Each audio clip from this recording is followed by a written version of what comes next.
النهارده عايزين نعمل إيه مع ولادنا، وإحنا شهر رمضان داخل وخلاص داخل قرب فينا.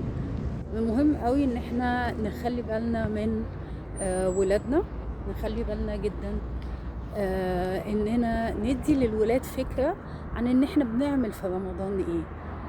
بنحكي لهم عن رمضان، بنحكي لهم إزاي إن إحنا في رمضان بنوقّف الأكل شوية.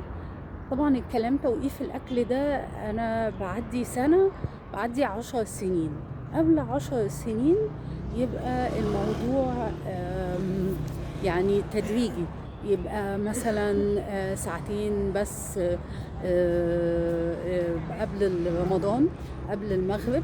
يعني هو ده المهم، إن إحنا لمّا بنعمل الميعاد بيبقى قبل المغرب. هو ده اللي إحنا بنوقّف فيها ساعتين، 3 ساعات، وبعد كده يفطر معانا.